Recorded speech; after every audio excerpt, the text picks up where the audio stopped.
Jama'a barkanmu da warhaka daga tashar tamu da za ta dinga bayani game da mawakan Hausa musamman Kannywood. An haifi Garzali Miko ne a shekarar 1993 a garin Kano da ke arewacin Najeriya. Ya yi karatun firamare ɗinsa ne a Gyaɗe-Gyaɗe Special Primary School. Daga nan kuma sai ya wuce makarantar sakandare ta Horizon duk a cikin garin Kano. A hali yanzu ya kammala diploma a harkar wasan kwaikwayo a Jami'ar Maitama Sule da ke Kano. Yana da kyakkyawar dangantaka da jarumi Ali Nuhu sarkin Kannywood, wanda kusan shine za a iya ce ya rene shi har zuwa lokacin da ya falle domin kokarin kafa kansa. Garzali Miko ya fara harkan fim ne a matsayin mai bada hasken wuta, daga bisani ya fara shiryawa da tsara fina-finai. Yanzu haka yana daga cikin manyan furodusoshi da ake ji da su a masana'antar fina-finan Hausa. Ya shirya fina-finai da yawa, ya yi wasu ma shine ya fito a matsayin jarumi. Ya fara harkan fim ne tun yana yaro karami, bai wuce shekara 10 ba. Kusan duk wasu abubuwa na ci gaba a masana'antar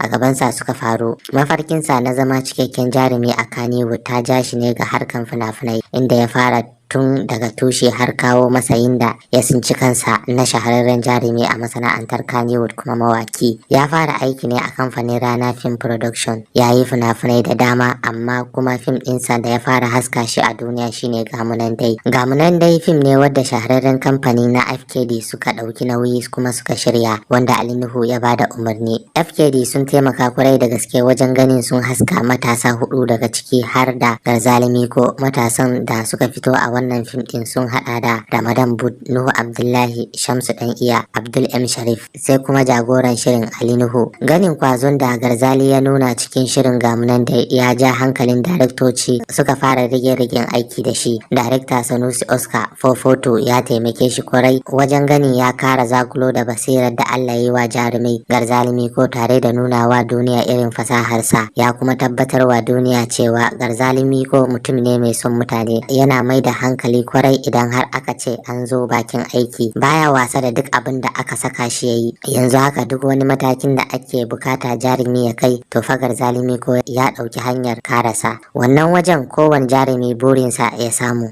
Babu shakka Garzali Miko yana ɗaya daga cikin mawaka masu tashe a masana'antar Kannywood. Mawakin yana ɗaya daga cikin mawakan da suke da yawan masoya. Banda waka, Garzali Miko fitaccen jarumi ne kuma fitaccen mai shirya fina-finai a masana'antar Kannywood. Cikin jaruman da suke tasowa a masana'antar Kannywood, kusan Garzali Miko yana ɗaya daga cikin na gaba-gaba, domin jarumi yana da ɗumbin masoya.